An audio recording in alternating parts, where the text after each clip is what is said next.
Olá, boa noite. Veja no Brasil TV. O ex-diretor-geral da Polícia Rodoviária Federal é preso em Santa Catarina. Silvinei Vasquez é suspeito de atuação ilegal no segundo turno das eleições de 2022. Homem suspeito de ser um dos maiores receptadores de celulares de São Paulo é preso com mais de 300 aparelhos. A cúpula da Amazônia termina com um compromisso entre líderes de 8 países da região, a Carta de Belém. E ainda, no mês da amamentação, a solidariedade das doadoras de leite humano, que salva vidas. Quarta-feira, dia 9 de agosto, agora no Brasil TV.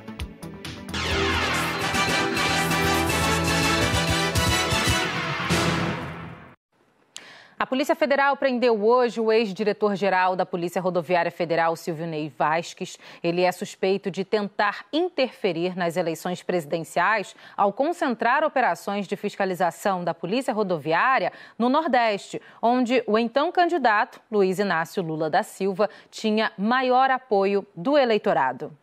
Silvinei Vasquez está preso aqui na Superintendência da Polícia Federal em Florianópolis. Ele foi preso preventivamente nas primeiras horas da manhã no prédio onde mora, na cidade de São José, aqui na Grande Florianópolis.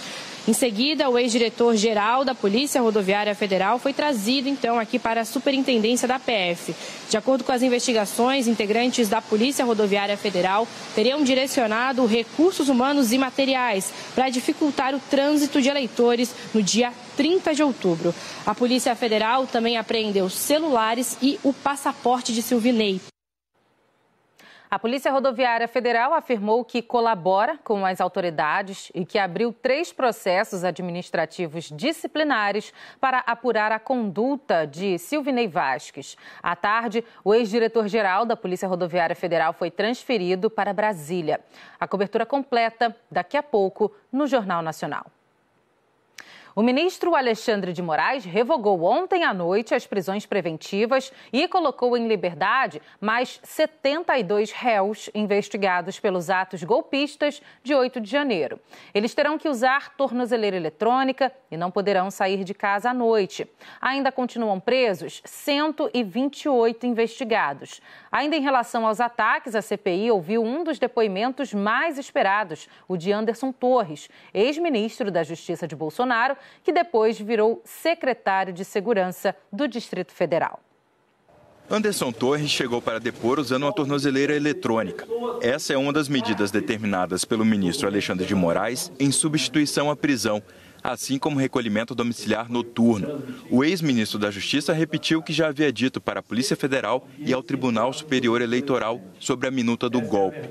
Classificou o documento de aberração e sem validade jurídica, mas não explicou quem entregou o documento e como ele foi parar na casa dele.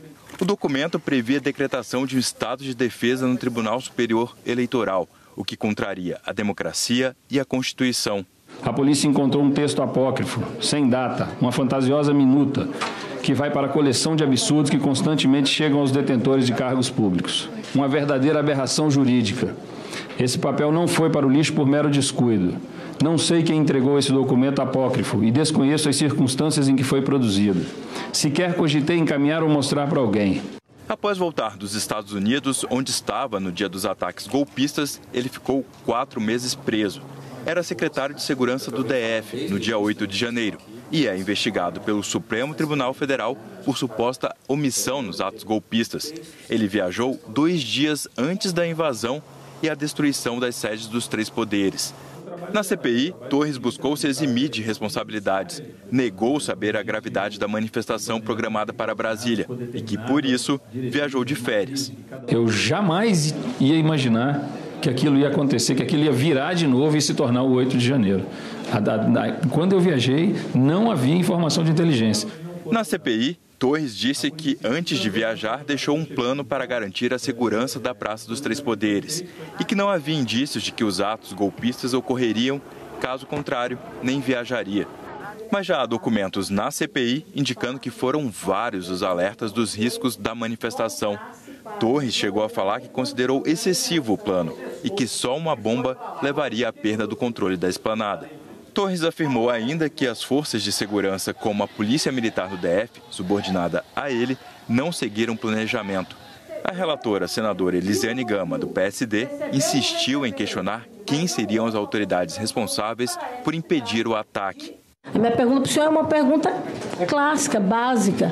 A Polícia Militar, então, não enviou o efetivo suficiente para fazer o acompanhamento em relação à Praça dos Três Poderes? Eu acredito que, pelo que a gente viu nas imagens, faltou policiais. Nós estamos ouvindo pessoas do serviço de inteligência, nós estamos ouvindo pessoas da ação mais ostensiva e a fala é sempre a mesma. Eu mandei alerta, eles não cumpriram.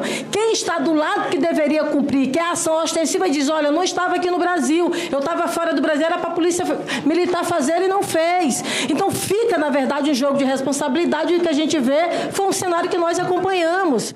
Uma fala de Torres pode gerar a primeira acariação da CPI. A relatora busca informações sobre a viagem do ex-ministro à Bahia na véspera do segundo turno das eleições. Ele afirmou que foi acompanhar uma reforma no prédio da PF no estado, mas delegados contaram à PF que ele foi tratar de ações no segundo turno das eleições. A CPI já investiga a Polícia Rodoviária Federal por supostamente dificultar o acesso de eleitores, principalmente do Nordeste. E a Polícia Federal de Minas Gerais fez uma operação hoje cedo para impedir fraudes eletrônicas contra a Caixa Econômica. O Wagner Tolendato tem as informações. Foram cumpridos 6 mandados de prisão e também outros 6 de busca e apreensão em Betim, aqui na região metropolitana de Belo Horizonte e também em cidades do Espírito Santo. 5 pessoas foram presas, uma delas em Betim. Foram apreendidos também cartões bancários e um carro. Segundo as investigações, o grupo criminoso enviava e-mails fraudulentos à Caixa Econômica em nome de órgãos públicos, solicitando a transferência de valores para a conta dos envolvidos. Depois do recebimento desse dinheiro, toda essa quantia era movimentada em várias contas bancárias de diferentes instituições financeiras, com o objetivo de dificultar a identificação e o rastreio desses valores. Segundo a Polícia Federal, os investigados vão responder por crimes de fraude eletrônica e associação criminosa. As penas somadas podem chegar a 11 anos de prisão e multa.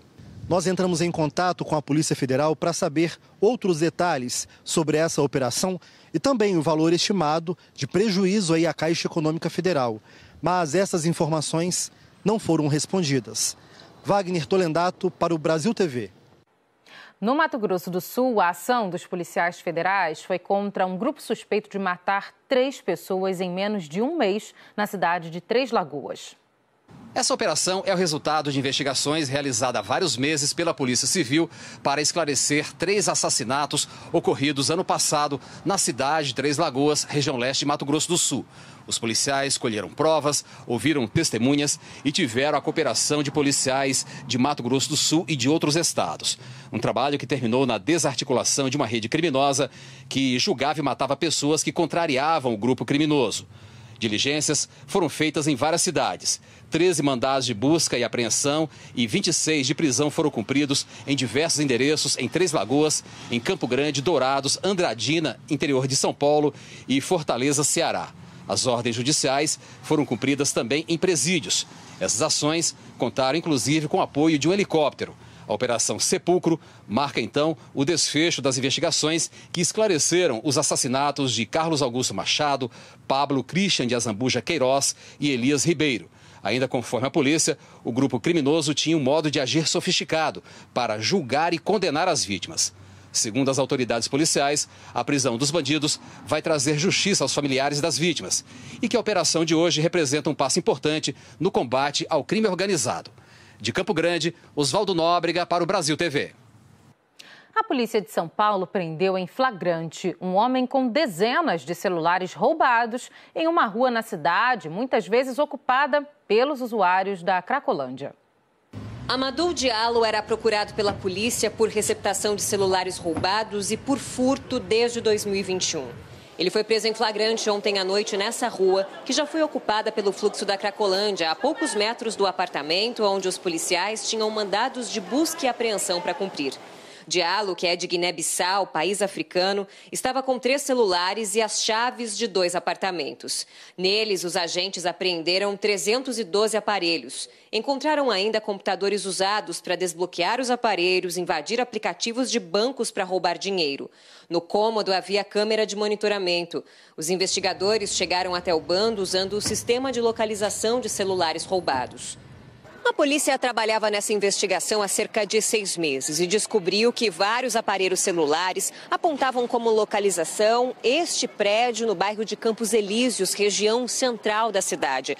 Como o edifício tem mais de 100 apartamentos, foi feita uma investigação detalhada que indicou um no 3º e outro no 9º andar. Lá, os policiais encontraram aparelhos já em malas, prontos para serem levados para países africanos. Em operação paralela, também no centro da capital paulista, os policiais prenderam 8 pessoas com drogas. Uma delas estava com 100 quilos de cocaína. Segundo a polícia, o comércio de aparelhos roubados ajuda a financiar o tráfico. O indivíduo que às vezes é um usuário ou é um próprio criminoso que frequenta o centro de São Paulo, ele comete um roubo, comete um furto para comprar a droga. E esse furto, esse roubo, essa res furtiva é entregue aos receptadores menores que entregavam a esse indivíduo que foi preso na data de ontem, indivíduo esse também procurado pela Justiça desde 2021. A Polícia Paulista deve devolver os aparelhos aos donos, como a Polícia do Piauí começou a fazer hoje. Os aparelhos roubados em Teresina estavam com pessoas que tinham comprado de receptadores.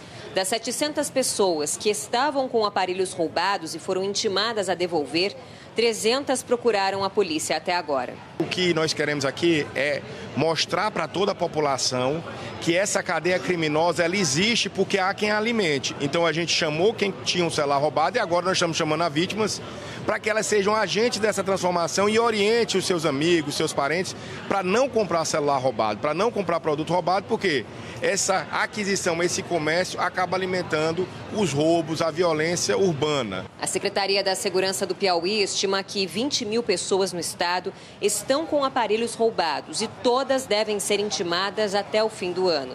Os aparelhos que forem entregues também serão devolvidos aos donos originais, como a Maria, que não esperava mais recuperar o bem perdido.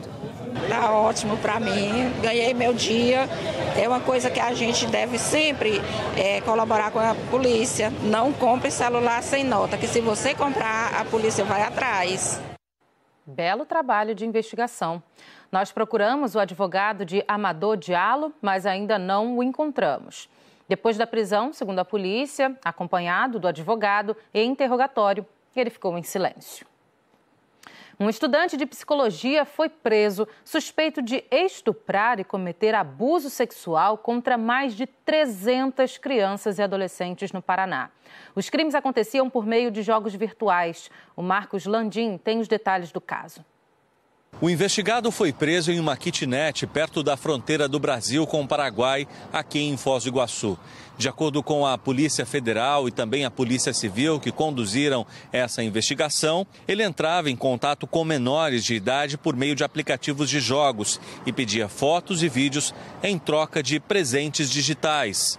Vários desses jogos eletrônicos permitem que um jogador passe ao outro itens colecionáveis, presentes, moedas virtuais.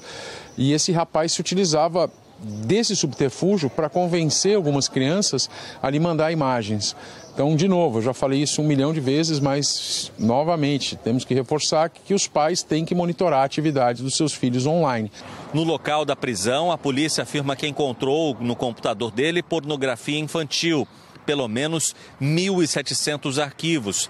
As vítimas são brasileiras e também do exterior. Para quem ele teria compartilhado por meio do Facebook esse conteúdo, né, inclusive, de fato, está constatado que ele compartilhou materiais ali de exploração sexual infantil com terceiras pessoas ali via Facebook, para que ele possa responder por toda essa gama de crimes e, de fato, continue preso. Agora nós temos um segundo passo, que é um dos mais importantes. Identificar essas vítimas, saber onde elas estão, porque elas realmente, os pais precisam ser informados de que a situação de risco em que essas crianças estão. De acordo com a polícia, mais de 300 crianças e adolescentes podem ter sido vítimas dos abusos.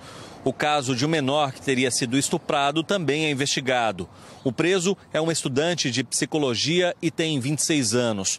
No quarto dele, os policiais também encontraram mercadorias contrabandeadas do Paraguai. De Foz do Iguaçu, Marcos Landim para o Brasil TV. O ministro da Defesa, José Múcio, esteve hoje na base militar de Formosa, em Goiás, para acompanhar as investigações da queda do helicóptero da Marinha. 12 militares ficaram feridos e outros 2 morreram no acidente. Boa noite para você aí do estúdio, boa noite a você que nos acompanha. Os corpos dos 2 militares que se envolveram em um acidente com um helicóptero no Centro de Instrução Militar em Formosa, que fica aqui no entorno do Distrito Federal, foram identificados e liberados na manhã desta quarta-feira pela Polícia Científica de Formosa, Goiás. Eles passaram por um exame onde a polícia precisou pedir a familiares alguns comprovantes das digitais, fazer ali uma comparação para que assim pudesse fazer a identificação dos 2 corpos e poder entregar às famílias. Agora, durante a tarde, os militares passaram um dia aqui no Instituto Médico Legal, assinando alguns papéis, cumprindo ali uma série de burocracias para poder representar as famílias, já que os sargentos Luiz Fernando Tavares Augusto e também Renan Guedes Moura eram lotados da base de fuzileiros navais da Ilha do Governador, Rio de Janeiro. Essas pessoas participavam de um treinamento que acontece todos os anos aqui em Formosa, nessa base militar.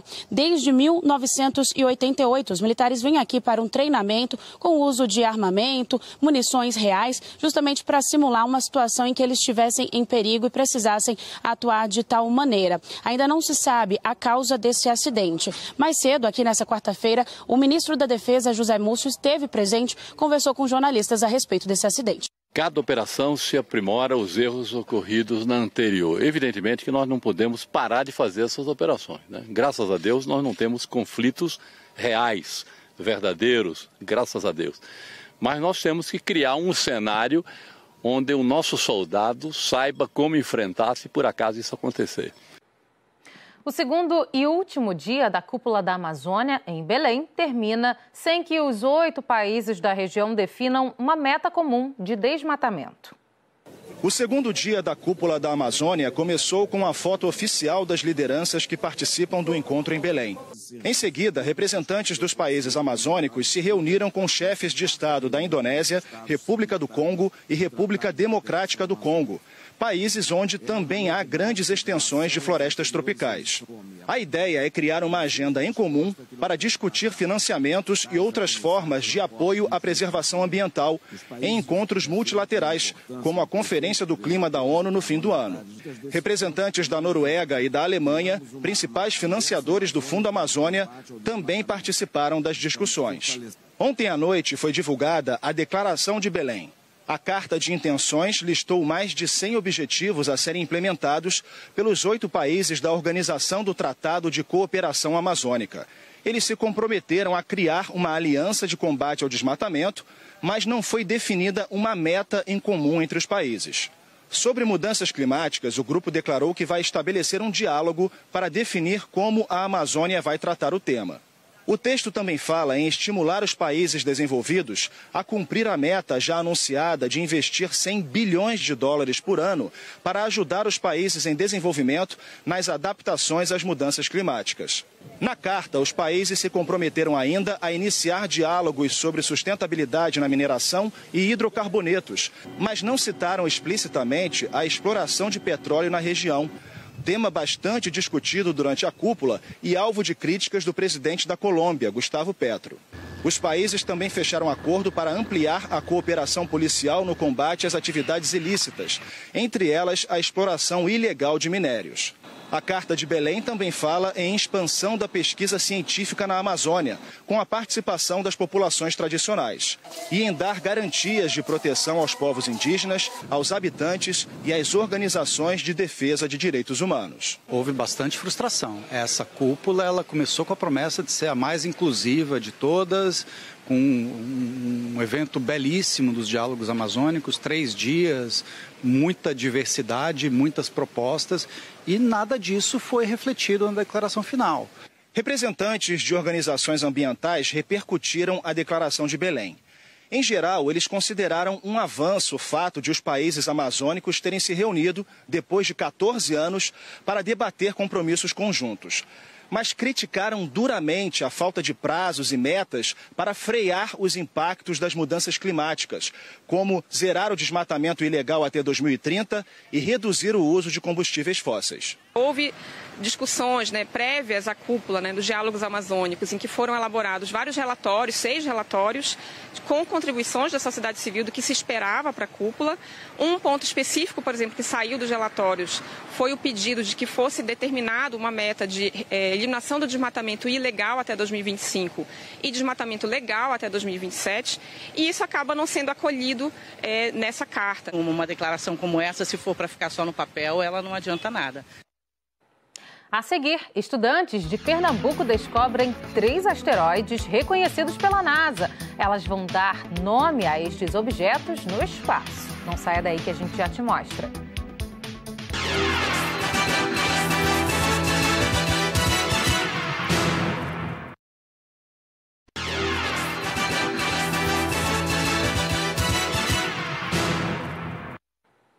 Brasil TV de volta falando do mês da amamentação, que é agora, em agosto. A gente sabe que a amamentação exclusiva é super importante, pelo menos até os 6 meses de vida.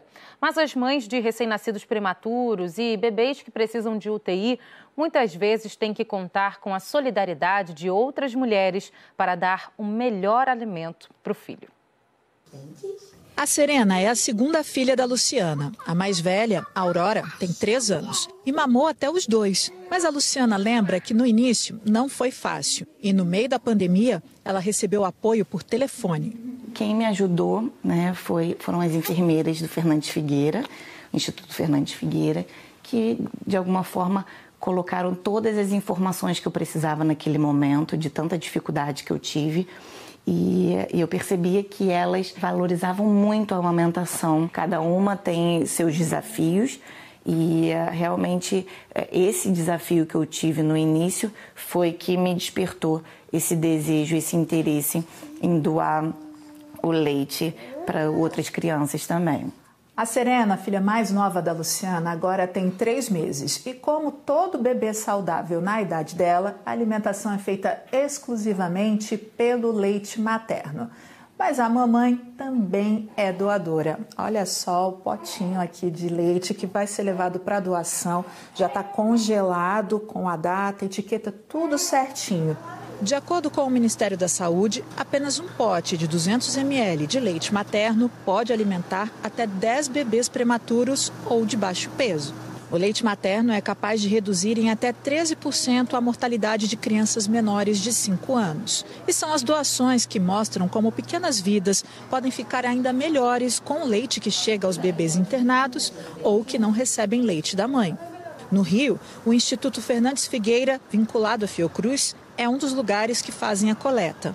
São esses bebês que precisam também desse alimento e no caso deles é um alimento padrão ouro, importantíssimo, porque vai auxiliar na recuperação de saúde. Então você imagina um bebê prematuro, que teve pressa de nascer, ele nasceu antes do tempo, então ele precisa de fatores de proteção, ele precisa da alimentação adequada para que ele possa crescer, desenvolver e sair da incubadora e ir para o colo da mãe e ir prontamente para casa.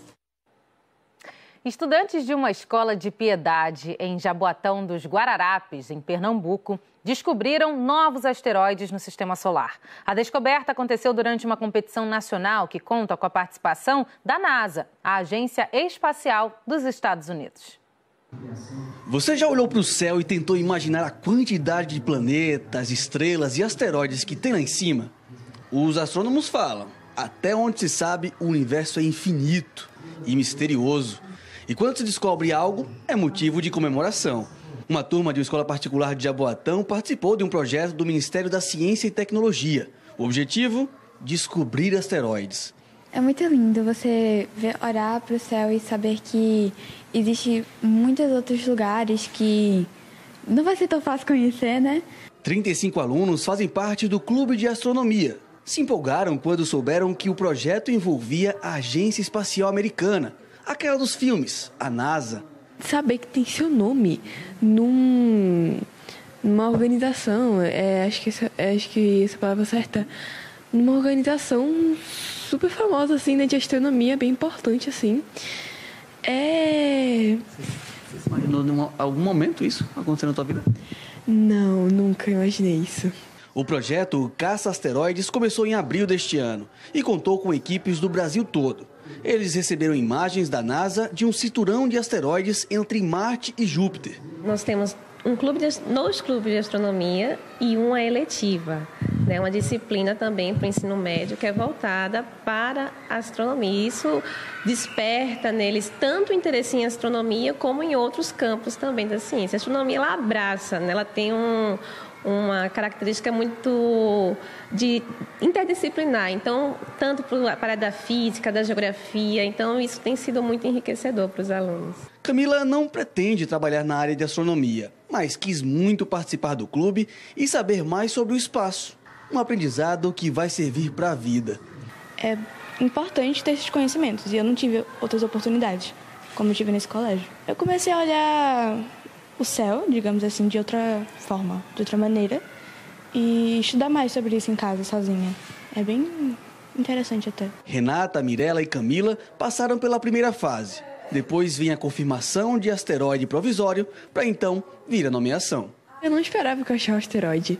Eu achava que eu não ia encontrar. E quando encontrei, aí eu fiquei feliz, né? É só aquela sensação que isso é importante, sabe? Que você deve correr atrás disso. Então, eu acho isso muito lindo. O universo é gigante. É muita coisa pra gente aprender. É isso aí. O Brasil TV fica por aqui. Outras notícias logo mais no Jornal Nacional. Hoje um pouco mais cedo, às 8 da noite, hora de Brasília. Uma ótima noite para você. Até amanhã.